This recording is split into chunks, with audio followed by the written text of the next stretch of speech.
Bernadette. Bonjour Georgette. Bienvenue sur le plateau du RC News, au JT de chez élèves du Père Mendès France de Péronne. Voici le sommaire de cette édition. Le déménagement de My Little Shop, une rencontre avec les personnes de l'association Pierre Macorlan, sujet patrimoine avec une commémoration du centenaire, mais aussi du sport avec une pratique de l'escalade. Pour commencer, un premier sujet sur My Little Shop, une boutique pour l'apprentissage pour chez les élèves de CAP Commerce.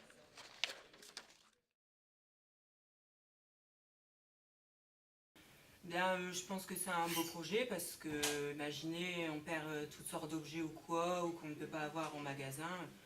On peut éventuellement aller en chercher à My Little Shop. Je trouve que le projet My Little Shop est très pratique au niveau des ventes.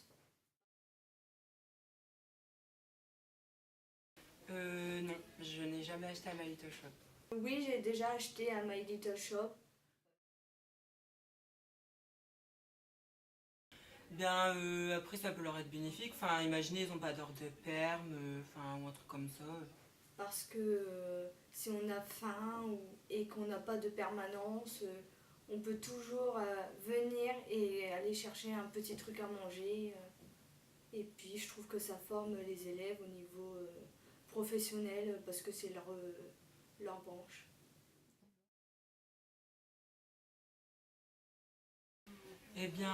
Moi, très particulièrement, non, parce que c'est pas trop mon genre, pas trop mon style, mais bon, je trouve que ce serait intéressant, quoi.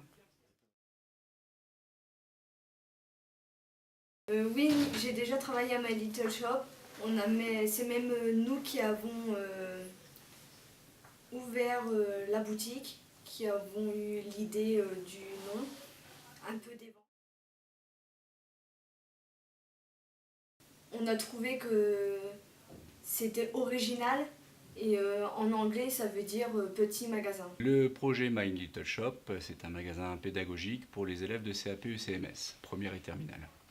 Le projet est tout simplement de rendre effectivement nos cours attractifs grâce à une vente fictive de produits. Le but final aujourd'hui, c'est de vendre des produits réels, essayer de gagner un peu d'argent pour faire des projets de sortie, de voyage pour nos élèves. Les fournisseurs attitrés, il n'y en a pas vraiment. Aujourd'hui, nous n'avons pas un débit suffisant pour avoir un fournisseur. Nous prenons les promotions, généralement des magasins aux alentours, que je ne peux pas nommer bien sûr. Nous avons été placés au rez-de-chaussée, qui n'est pas trop mal pour le moment, puisque nous allons pouvoir avoir un drive prochainement, car l'accès effectivement par la cour pour pouvoir vendre des produits de consommation courante tels que boissons, barres chocolatées, etc. Le projet qui est à venir, c'est l'aménagement d'un magasin pédagogique de plus grande ampleur, puisque nous avons commandé du matériel tout neuf. Donc un magasin virtuel, pas virtuel cette fois-ci, mais réel, tout neuf, auprès d'un fournisseur. Nous allons inaugurer cet espace avec invitation de professionnels pour effectivement lancer ce nouveau magasin qui sera aussi bien pédagogique que réel. Alors, les articles effectivement que vous pouvez retrouver, c'est tout simplement un peu d'alimentaire.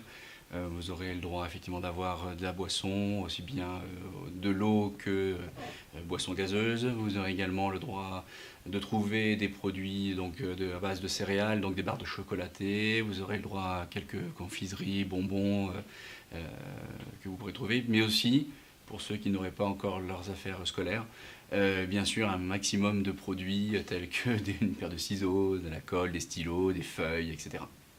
On suit le phénomène mode, donc vous pouvez trouver des clés USB par exemple, à l'effigie de Star Wars, puisque Star Wars on en a entendu parler, donc on essaye de trouver des produits un petit peu marrants, un petit peu plus innovants. Alors tous les bénéfices effectivement servent aujourd'hui à alimenter une association et ça permet de financer des sorties, des voyages scolaires. La preuve c'est que l'année dernière, avec les bénéfices de vente, nous avons pu partir 2 jours à Boulogne-sur-Mer. Nous avons emmené nos élèves, nos ICA, faire du char à voile et pendant 2 jours, effectivement, ils ont pu aller sur la plage et puis voir en même temps des événements à Boulogne-sur-Mer. Tout d'abord, pour l'implication de nos élèves, les élèves au départ font une vente fictive, donc ils sortent du cours, pour ensuite aller sur le poste caisse. Un autre élève joue pour l'instant le rôle de client avec des produits fictifs. Le but aujourd'hui, c'est que ces élèves-là ne soient plus sur du fictif, mais sur du réel. Donc aujourd'hui, les élèves seraient ceux du lycée, et nos élèves que nous avons en cours prennent la fonction donc de caisse, hôtesse ou hôte de caisse, et ensuite jouent effectivement le rôle donc soit en boutique, soit effectivement à l'extérieur via effectivement le drive. Alors aujourd'hui, nous sommes une équipe de 4 ou 5 professeurs pour le projet. Donc tout le monde effectivement a un pôle différent du CAP-CMS, et à partir, c'est vrai que par rapport à l'année prochaine et l'ouverture de ce magasin vraiment plus réel, chacun aura un rôle bien défini. Je vois mon collègue de réception de marchandises par exemple, qui est dans le référentiel du CAP-CMS, aura effectivement donc la réception de marchandises, mais en intégrant également d'autres collègues du pôle logistique, puisque les produits arriveront sur le pôle logistique pour ensuite être redistribués en magasin et mis en place par un autre collègue en magasin, par exemple. Donc c'est une multitude de collègues qui se greffent dessus, même l'art appliqué, par exemple, pour créer les affiches promotionnelles que l'on mettra en vitrine. Et vous aurez vu effectivement de la cour sur les vitrines à l'intérieur. Comme une vitrine en centre commercial, par exemple, ou en centre-ville. Un beau reportage, Georgette. Ça te donne pas envie de faire chez Courses là-bas? Ouais, ça me donne bien envie de faire chez Courses Labo. Sans transition, direction l'Australie. Voici un reportage tant attendu de chez élèves de lycée Pierre Mendès France de Péronne, 1918 Péronnet pour l'Australie. Alors le projet est né d'une réflexion commune avec la mairie de Péronne et le lycée Pierre Mendès France afin de commémorer le centenaire de la Première Guerre mondiale, 1918-2018.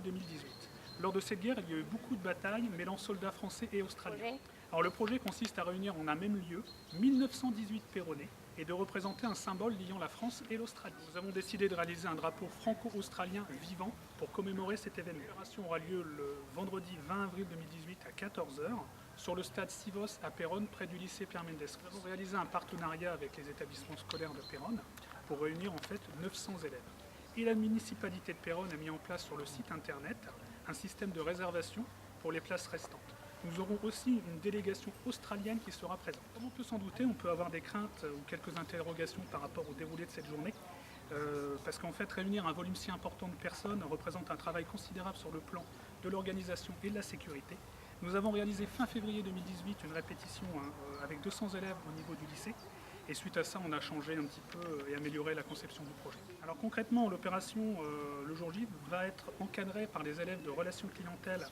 C'est une section professionnelle du lycée Pierre Mendès France, et les élèves aidés de leurs enseignants en fait, vont gérer l'accueil en distribuant tout simplement des tickets au niveau de l'entrée du site afin d'orienter les participants vers des barnums où seront remis des plaques de couleur. Suite à ça, donc les participants seront guidés vers les zones spécifiques aux couleurs afin de prendre place sur la représentation du drapeau. Et une fois tout le monde en place, une photo en fait sera réalisée par vue aérienne et cela permettra de valider un record. Ça te dit qu'on y aille entre copines, Bernadette? Oui, comme ça on verra chez Gamin. T'as déjà vu chez Combat de robots? Non, j'aimerais bien en voir. Je te propose de rencontrer chez les élèves de STI qui préparent un concours. Alors, la robotique est un domaine très large. On va pouvoir partir de simples petits robots joués comme le projet qu'ils sont en train de faire, jusqu'aux robots industriels qui vont pouvoir accomplir des tâches beaucoup plus complexes, avec une programmation beaucoup plus complexe derrière. Donc la robotique est quelque chose de très large à appréhender. Vous allez trouver les robots autonomes préprogrammés, les robots programmables, les robots personnels, les robots industriels. Vous allez par exemple trouver les robots aspirateurs, comme on a dans la maison, qui vont être des petits systèmes domotiques, les robots NAO qu'on a de l'autre côté, qui sont des robots destinés par la suite à aider les personnes dans des milieux compliqués, par exemple, ou pour aider les personnes handicapées, et les robots industriels, tels que les robots qui vont assembler les voitures. Alors CIT, création d'innovation technologique, c'est un enseignement d'exploration qui va permettre aux élèves de découvrir principalement comment un produit peut évoluer au cours de son existence. Si on prend un exemple comme le spinner, un petit produit qui a été créé il y a 1 an et demi maintenant, presque 2 ans, un jouet qui au bout de 2 mois, 3 mois, n'avait plus d'utilité. Donc on s'est posé la question avec les élèves, ça a été leur premier projet cette année, de que faire avec ce produit pour qu'il continue à exister. Donc la première idée a été d'en faire un objet publicitaire, en mettant les logos du lycée ou les logos de la section. C'était la première chose qu'on avait fait comme évolution. Et après, on s'est posé la question de savoir est-ce qu'on peut intégrer dans cet objet quelque chose de plus pour qu'il continue à évoluer, une fonction complémentaire qui permet au produit de continuer à exister, d'évoluer. Donc le groupe, qui est là-bas d'ailleurs, les jeunes filles, ont fait un spinner qui fait une boîte. Ce qui permet à ce produit, bien que n'ayant plus d'existence propre, de continuer à évoluer dans le temps. Donc on va travailler toutes les règles qui permettent au produit d'évoluer au cours de leur existence. Et après, avec les différents outils qu'on a à notre disposition, créer des nouveaux produits ou créer des nouvelles fonctions de produits. Alors, là, c'est un enseignement d'exploration qui va nous préparer à un choix de baccalauréat, par exemple. Sciences de l'ingénieur ou STI2D, donc sciences et techniques de l'industrie et du développement durable. Ce qui va leur permettre, pour ceux qui veulent poursuivre dans cette voie, de faire soit des écoles d'ingénieurs par la suite, dans le domaine technologique, soit des DUT industriels également, ou aussi, pourquoi pas, de la vente et du commerce. Ça va dépendre de ce qu'ils veulent faire par la suite. Mais surtout dans les domaines technologiques, donc ça veut dire mécanique, informatique, bâtiment, donc tout ce qui est génie civil également. Par groupe de 4, ils sont en train de préparer un robot. Le but de ce travail, c'est déjà d'appliquer toutes les règles qu'on a vues au niveau d'enseignement en CIT. Et ce robot va devoir, sur un plateau, pousser son adversaire en dehors du plateau. Donc, eux font la partie mécanique technologique. Les élèves de seconde ICN vont, eux, faire la programmation. Et normalement, si tout est prêt en fin d'année, qu'on a suffisamment de robots opérationnels, on mettra en place ce plateau et on fera un challenge. Donc, 2 par 2, les robots vont se combattre jusqu'à temps qu'il y en ait un qui sorte du plateau. Alors, pour cette filière, d'abord, première qualité, il faut aimer la technologie. Si on n'aime pas les technologies dans son ensemble, on ne va pas forcément y trouver sa place. Il faut être curieux. C'est un des premières qualités d'un élève en SCIT, ou en SI d'ailleurs, c'est d'être curieux, d'avoir envie de trouver des choses et avoir envie de s'investir dans un projet. Là, on leur donne un projet, on leur donne un cahier des charges au départ, un tableau dans lequel il y a les informations de ce qu'ils doivent faire, et après c'est à eux de se débrouiller pour trouver leurs solutions et d'agencer toutes leurs solutions. Donc il faut être curieux, il faut être autonome, et il faut être têtu pour arriver jusqu'au bout. En seconde CIT, on a entre 20 et 35% de filles à peu près tous les ans. Par contre, c'est vrai qu'on a beaucoup moins de filles qui continuent en SSI ou en CIT. Ce qui est un peu dommage, puisque c'est une filière, que ce soit la SI ou la CIT, qui est tout à fait ouverte aux jeunes filles, et au niveau de l'industrie et des écoles d'ingénieurs également, puisqu'il y a une forte recherche dans l'industrie de personnel féminin pour donner un autre point de vue à la technologie et une autre façon de travailler. La robotique, c'est tout ce qui signifie au niveau création de robots de différentes manières. On peut faire soit des robots qui aident aux entretiens ménagers, comme aux robots militaires. Ça dépend le modèle qu'on veut faire. Il existe différents types de robots, et puis, comme le robot ménager. Alors, la robotique, c'est un ensemble de plusieurs choses.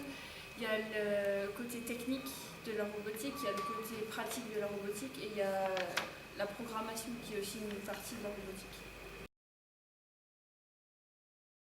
Sur les robots, il existe différents systèmes au niveau programmation.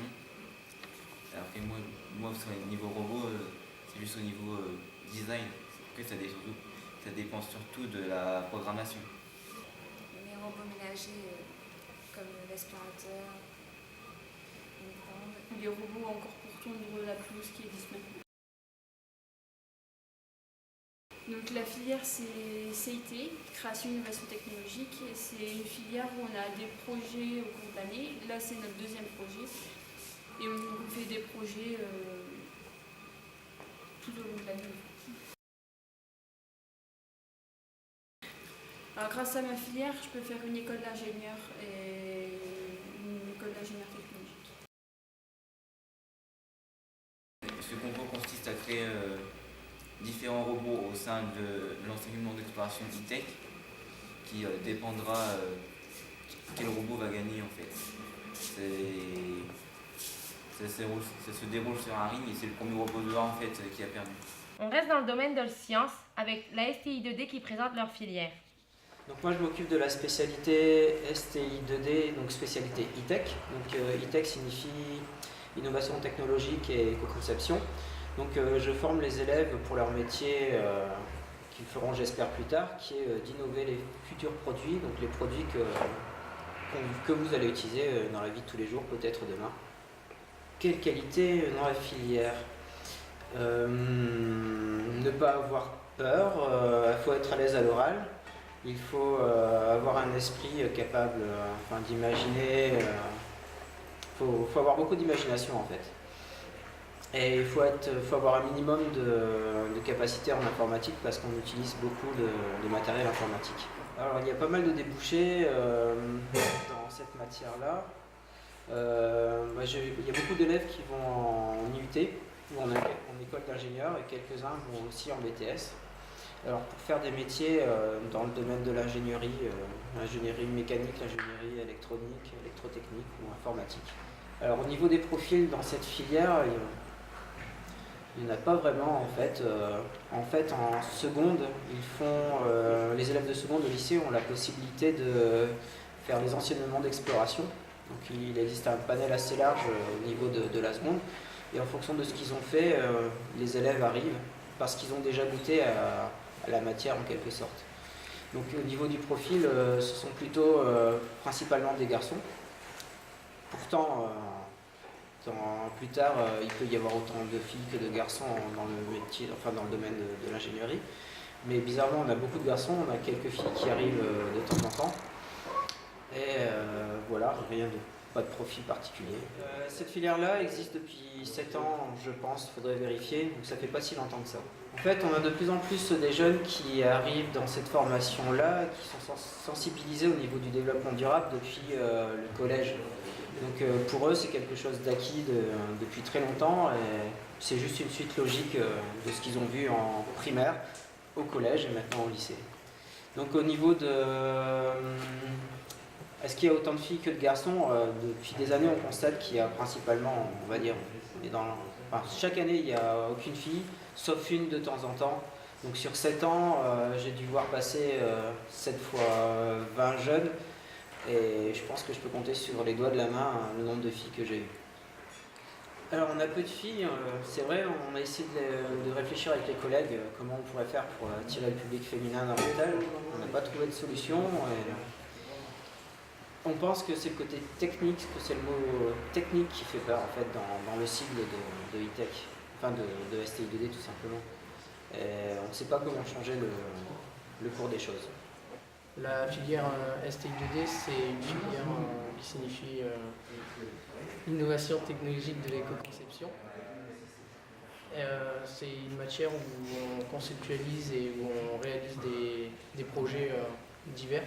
Ça peut être des projets utiles au quotidien ou des projets personnels. On peut aussi faire nos projets de notre côté. L'année scolaire se déroule bien, c'est une classe agréable. La matière, elle est sympathique. C'est une matière à laquelle on s'accroche vite. Après le bac, il y a le DUT, le BTS, il y a les écoles d'ingénieurs, donc c'est les écoles supérieures à bac plus 5 généralement. Et moi je pense que je vais m'orienter vers une école d'ingénieur après. La filière STI 2D e-tech parce que j'aimais bien, j'avais pris l'option CIT en seconde. Et c'est une matière qui me plaisait bien, j'aimais le fait de créer des œuvres. Le profil d'élèves qui arrivent généralement en e-tech, je dirais que c'est plutôt des élèves intéressés par l'informatique et par tout ce qui est conception générale des produits. Place au sport avec chez Écureuil, chez Pro de l'Escalade. C'est une activité qui est née au sein du service de pédopsychiatrie à l'hôpital de jour de Péronne. Et on a amené des enfants en classe d'escalade à Fontainebleau. On a vu que ça prenait et qu'il y avait un intérêt vif pour la pratique de l'activité et on l'a proposé à la collectivité Et de là est né le premier mur d'escalade il y a 30 ans. Petit à petit, l'association s'est développée et désormais, nous n'avons plus une activité, mais plusieurs activités, puisque le tir à l'arc, la sarbacane, le kinball, le badminton ont rejoint l'activité escalade. Notre projet de club est basé sur la pratique du sport en famille.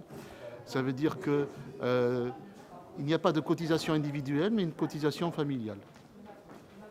Le deuxième aspect atypique de l'activité, c'est que nous n'avons pas une licence liée à une activité, mais une licence multi-activité, c'est-à-dire qu'avec une cotisation, toute une famille peut faire plusieurs activités. Actuellement, nous en sommes à 228, ce qui est notre plus gros score depuis que l'association existe. Alors tout dépend de l'activité. Sur l'activité escalade, là vous venez un mercredi, donc essentiellement c'est un public enfant et ado. Vous avez un public plus adulte le mardi et le jeudi soir, et aussi familial le dimanche matin. Au niveau du tir à l'arc, on est aussi sur une même répartition, 3/4 jeunes et un quart adultes. Par contre, au niveau du badminton, c'est un sport qui est plus pratiqué par les adultes que par les jeunes. C'est 2 tiers adultes, 1 tiers de jeunes. Alors on peut s'inscrire à tout moment de l'année, hein, c'est évident. Mieux vaut s'inscrire en début de saison pour profiter au maximum de l'adhésion. Mais l'accueil est possible tout au long de l'année. D'ailleurs, au niveau de l'activité escalade, on fonctionne aussi durant l'été. Les cours se déroulent sur Péronne. Hein. Nous avons pour l'escalade un mur d'escalade extérieur où nous sommes, une salle de bloc qui est à l'entrée du site et un mur d'escalade intérieur. Au niveau du tir à l'arc, nous avons un pas de tir dans un gymnase et aussi un stand de tir extérieur. Au niveau du badminton, ça se prête mal à la pratique en extérieur, donc nous utilisons les différents gymnases de la ville. Et pour finir, de la culture avec l'association Macorlan qui rend hommage à Célèbre Péronnet. Une association Avenue Macorlan s'est créée l'année dernière. On m'en a donné la présidence que j'essaye d'assumer. C'est une association qui se veut culturelle, mais qui se veut regrouper tous les jeunes et toutes les personnes intéressées par Macorlan et ce qu'on veut faire autour de Macorlan. C'est une association qui sera dynamique quand on aura aussi trouvé le nombre de personnes qui pourra nous aider. Donc dans un premier temps, nous sommes un bureau, disons, restreint si l'on peut dire, où donc beaucoup de choses sont à faire sur le plan présentation de l'association, ce que veut faire l'association, en quoi consiste l'association, rechercher des financements pour essayer de créer notre son et lumière. Un son et lumière est quelque chose qui est très cher. Donc c'est un travail au quotidien d'un petit groupe de personnes, mais d'un petit groupe volontaire, bénévole, puisque tout repose sur le bénévolat pour faire avancer, pour faire connaître. Alors le nom de l'association Avenue Macorlan vient du fait que Pierre Macorlan est né à Péronne, de son nom Pierre du Marché, en 1882, a été blessé devant Péronne pendant la Première Guerre mondiale, pendant les batailles de la Somme en 1916, et est membre de l'Académie, a été membre de l'Académie Goncourt pendant 20 ans, de 1950 à 1970. Son nom, qui a été donné à une rue de Péronne et à un espace culturel de Péronne, a donné le nom aussi de notre association Avenue Macorlan. Alors l'association propose déjà, dans un premier temps, de faire connaître Pierre Macorlan à tous les habitants du territoire, en commençant par les scolaires et ensuite par les adultes du territoire. Et nous voulons faire un spectacle qui est arrêté les 10 et 11 novembre 2018 à l'espace qui lui est dédié, à l'espace Macorlan à Péronne, autour de Pierre Macorlan, l'écrivain aux 1001 facettes. Pourquoi 1001 facettes ? Il a été un artiste en tout genre, dans tout domaine, aussi bien pour l'écriture, la peinture, la musique, la chanson. Et donc cette association a pour but de faire un spectacle en 2018 pour, en 2019, faire un son et lumière, un spectacle vivant à Péronne, sur un terrain à Péronne, au bord de l'eau. Le but est vraiment de dynamiser la ville à travers les jeunes, de faire une ville un peu plus accueillante pour tous et surtout pour le tourisme. Merci d'avoir suivi cette nouvelle édition du RC News. Maintenant, place à le météo avec Georgette. Pour demain, ces prévisions météo vont vous surprendre. Il va dracher que l'après-midi. Moins de chance pour ces jours à suivre, sortez chez bottes à neige. Adé!